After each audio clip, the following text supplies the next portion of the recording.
Dear students, welcome to the new chapter, next chapter, chapter 11, areas related to circles. Chapter 10 में हमने circles पढ़ा है, जिसमें हमने टेंजेंट्स पढ़े थे, सर्कल की radius, diameter, tangent, second, chord, ये सब टर्म्स आ चुकी हैं। सर्कल का एरिया पाई आर स्क्वायर होता है, ये आप क्लास 6-7 से पढ़ते आ रहे हो। सर्कल की सरकमफरेंस 2 पाई आर होती है, ये भी हम छोटी क्लासेस से पढ़ते हुए आ रहे हैं। 10th क्लास में इस चैप्टर में हमें पूरे सर्कल का एरिया, तो हमको फार्मूला पता है, पाई आर स्क्वायर होता है, r is the radius. Circle के किसी पोर्शन उसका एरिया और उसकी सरकमफरेंस, जिसको हम बोलते हैं लेंथ ऑफ आर्क, ये दो चीज़ें पढ़नी है। इस चैप्टर में भी एनसीईआरटी की बुक में एक ही एक्सरसाइज है, जैसे चैप्टर 9th में थी एप्लीकेशन ऑफ ट्रिग्नोमेट्री में एक ही एक्सरसाइज थी, उसी तरह से यहाँ भी एक ही एक्सरसाइज है, छोटा सा चैप्टर है एक एक्सरसाइज का। इसमें जो बेसिक कंसेप्ट डिस्कस करने हैं, पहला है एरिया ऑफ सेक्टर।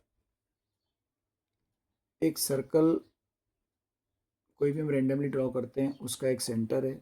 सेंटर को जब आप सर्कल के किन्हीं भी दो पॉइंट से ज्वाइन करते हो तो आपको दो रेडियस मिलती है, एक रेडियस है ओ ए, एक रेडियस है ओ बी।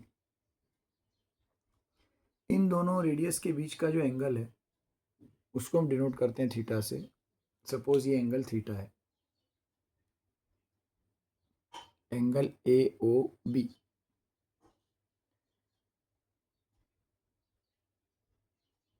ये एरिया कितना होगा, ए ओ बी और ये आर्क, पूरे सर्कल का एरिया पाई आर स्क्वायर होता है। उस पाई आर स्क्वायर में से इतने पोर्शन का एरिया कितना होगा। तो हम यहाँ पर अपना कंसेप्ट अगर यूज़ करें कि 360 डिग्री का जब एंगल बनता है तो एरिया होता है पाई आर स्क्वायर। मैं ओ ए से स्टार्ट करके क्लॉकवाइज डायरेक्शन में घूमता जाऊँ और वापस ओ ए पे पहुँच जाऊँ, तो सर्कल पे ये जो पूरा एंगल बन जाएगा 360 डिग्री का एंगल बन जाएगा, और ये जो एरिया कवर करेगा ये होता है पाई are square.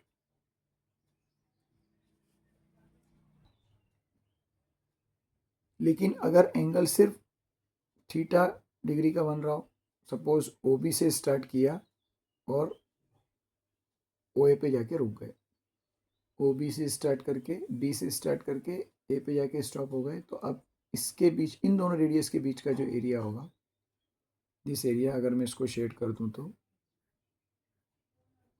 This area, since 360 degree angle subtends area pi are square, therefore theta degree it will be theta upon ये 360 नीचे आ जाएगा, थीटा बाय 360, ये फैक्टर बन गया। इस पाई आर स्क्वायर के साथ इस फैक्टर का मल्टीप्लाई हो जाता है, थीटा अपॉन 360, जितना भी थीटा होगा ये हमारा फार्मूला हो गया। अब इसमें एक स्पेशल केस, थीटा जो भी होगा, 60 होगा, 90 होगा, 120 होगा, 100 होगा, जो भी होगा उसके हिसाब से ही कैलकुलेट करके एरिया आ जाएगा।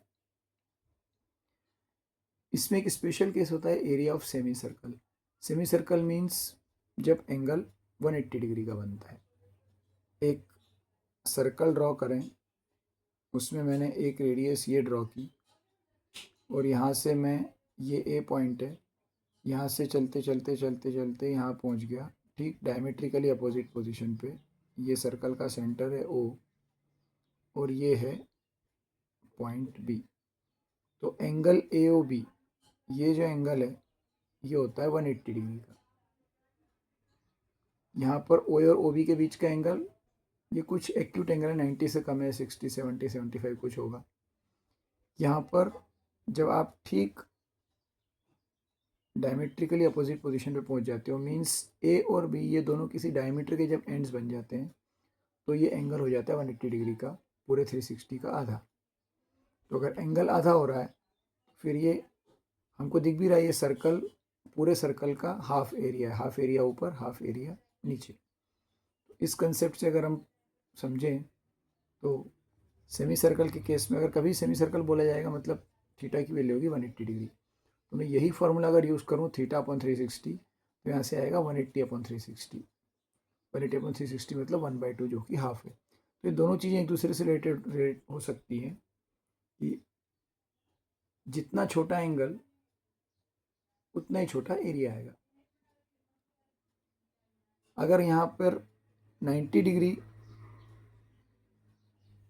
कंसिडर किया जाए, सपोज यहाँ पर कोई पॉइंट है सी, तो ये जो एंगल है angle A O C this is 90 degree. तो अब इतना एरिया ये हाफ था, हाफ का भी हाफ हो गया मीन्स 1/4। और हम हमारे फार्मूले से कैलकुलेट करें तो मुझे मिलेगा 90 अपॉन 360 मतलब 1/4 1/4। तो 90 डिग्री में 1/4 होता है, 180 में हाफ होता है। और कोई एंगल होगा 120 हुआ तो 1/3 हो जाएगा, 120 अपॉन 160 तो मुझे 1/3 मिल जाएगा। जो भी एंगल की वैल्यू दी हो सिंपली इस फार्मूला बेस्ड चैप्टर है, इस फार्मूले में थीटा की जगह वो एंगल पुट करना है तो उस सेक्टर का एरिया आ जाएगा। अब इसमें दो चीज़ें होती हैं, दो टर्म्स हैं एरिया में सेक्टर के लिए। ये जो हमने शेड किया है ये सेक्टर कहलाता है, it is a sector of a circle. इसमें दो टर्म्स यूज होती है, माइनर सेक्टर, मेजर सेक्टर। ये आपने शायद 9th क्लास में पढ़े होंगे, माइनर और मेजर सेगमेंट और माइनर और major sectors. Semicircle means दोनों आधे आधे, दोनों में से जो सेक्टर आधे से कम होगा, हाफ से कम होगा, उसको बोलते हैं माइनर, छोटा वाला सेक्टर। और अपने आप दूसरा जो बचा हुआ रहेगा वो बड़ा वाला मेजर सेक्टर। तो थीटा 180 से जब तक छोटा रहेगा थीटा की वैल्यू वो माइनर सेक्टर हो जाएगा, और उसके बाद जो बचा हुआ पोर्शन है मेजर सेक्टर। लेकिन थीटा की वैल्यू ही अगर 240 दे दी तो फिर वो वाला सेक्टर मेजर हो जाएगा। एक सर्कल कंसीडर करें, एक रेडियस ये है और दूसरी रेडियस यहाँ पर A B O, A O B. अब मैं अगर ये वाला एंगल मेज़र करूं इस तरफ तो ये 180 से बड़ा है। अगर थीटा इधर लिखा जाए इस तरफ बाहर की तरफ तो फिर ये मेजर सेक्टर हो गया, ये माइनर सेक्टर हो गया। तो थीटा की वैल्यू अगर 180 से बड़ी होगी तो जो करस्पॉन्डिंग सेक्टर मिलेगा वो मेजर सेक्टर मिलेगा। थीटा की वैल्यू 180 से छोटी दूसरी जो बचेगी, अगर इधर का एंगल 200 है तो ये 100 बचेगा, तो ये 160 बचेगा। अगर ये 240 है तो ये 120 बचेगा। दोनों में से जो एंगल 180 से छोटा होता है उस तरफ माइनर सेक्टर बनता है, जिस तरफ एंगल 180 से बड़ा होता है उस तरफ मेजर सेक्टर बनता है। और माइनर प्लस मेजर इन दोनों का सम मिला के पूरे सर्कल का area pi are square. Minor sector plus major sector equal to area of the whole circle which is pi are square. और अगर थीटा की वैल्यू 180 है तो फिर दोनों में से कोई भी माइनर मेजर नहीं होता, दोनों ही सेमी सर्कल होते हैं। अब इसमें न तो ये ऊपर वाला माइनर है ना नीचे वाला माइनर है, दोनों का ही नाम सेमी सर्कल है। ए सी बी ये जो सर्कल है हाफ सर्कल, इसका भी नाम सेमी सर्कल। और इधर कोई पॉइंट लिख दें डी तो ए डी बी ये भी एक सेमी सर्कल है और ए सी बी ये भी एक सेमी सर्कल है। और जो सेक्टर बनेगा वो ए सी बी ए, मैं ए से स्टार्ट करके सी तक जाऊंगा, बी पे जाऊंगा और बी से वापस डायमीटर पे चलते हुए ए पे लौट आऊंगा। तो ये जो पूरा एरिया मिलेगा मुझे ये रहेगा एरिया ऑफ सेमी सर्कल। ये पूरा सर्कल होता है, सर्कल का आधा आर्क उसको सेमी सर्कल बोलते हैं और उसका एरिया ऑफ सेमी सर्कल। आपकी इस एक्सरसाइज में ज़्यादातर क्वेश्चन एरिया पे बेस्ड हैं। तो इसमें एक और चीज़ आती है लेंथ ऑफ आर्क। हमको पता है हम सर्कल में इसको सरकमफरेंस बोलते हैं, जिसकी वैल्यू होती है 2πr। जो हमने कंसेप्ट 360 डिग्री का डिस्कस किया था सेम वही कंसेप्ट लेंथ ऑफ आर्क के लिए है। हमको पता है सरकमफरेंस ऑफ सर्कल 2πr होता है। सेम वही कंसेप्ट यूज़ करेंगे। 360 डिग्री में अगर 2πr है, सर्कमफरेंस मीन्स जिसको हम पेरीमीटर भी बोलते हैं, means length of boundary. 360 degree में अगर 2πr है तो थीटा में theta upon 360 into 2π, theta upon 360 ये फैक्टर दोनों के लिए कॉमन है, एरिया के लिए भी। किसी सेक्टर का एरिया निकालना है तो πr स्क्वायर से इस फैक्टर का मल्टीप्लाई करते हैं, और अगर मुझे सिर्फ उस आर्क की लेंथ निकालनी है तो 2πr में इसी फैक्टर का मल्टीप्लाई करते हैं।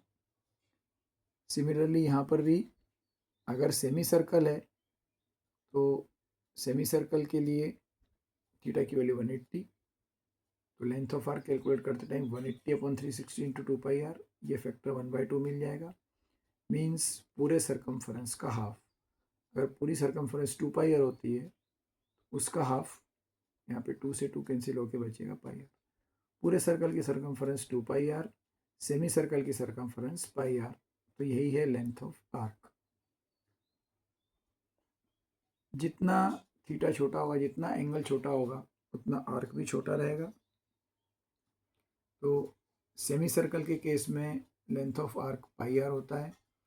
थीटा जब भी 180 से छोटा रहेगा, आपको ये πr से छोटी वैल्यू मिलेगी, और जो बचा हुआ पोर्शन रहेगा वो, जब भी theta less than 180, arc will be called as minor arc.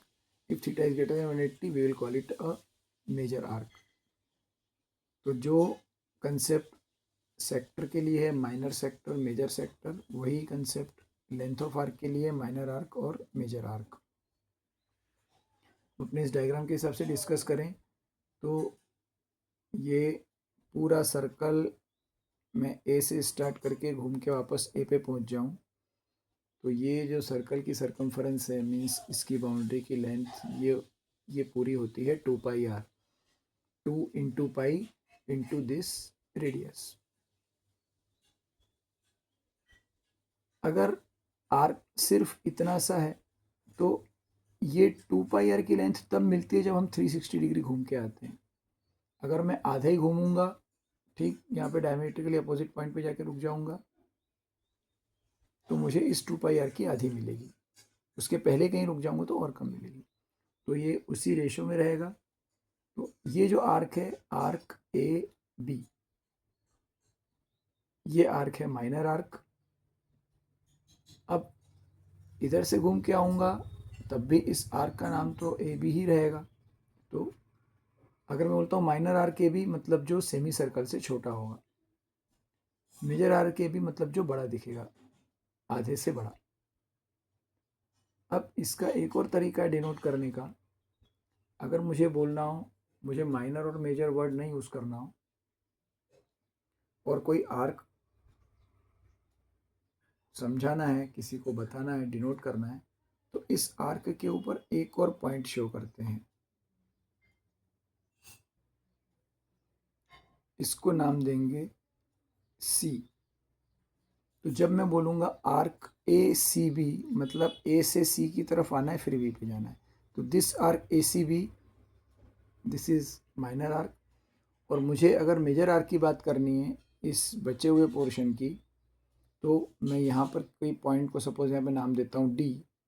तो जब मैं बोलूँगा आर्क ए डी बी, तो वो अपने आप मेजर आर्क हो जाएगा।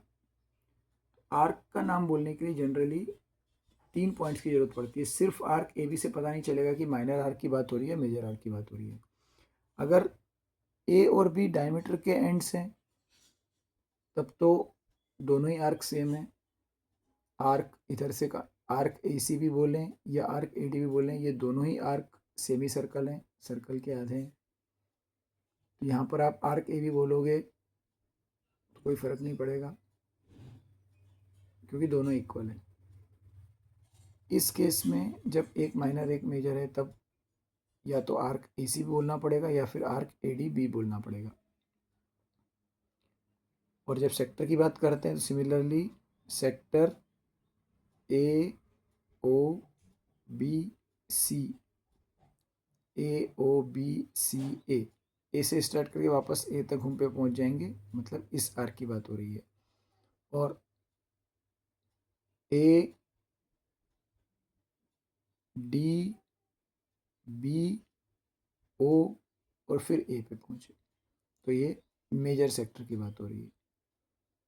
या फिर मैं ऐसे बोलूँ ए ओ बी फिर D A, A O B C A. तो ए ओ बी के बाद अगर सी के रास्ते से होते हुए ए पे आएंगे तो ये minor sector, A O B D और फिर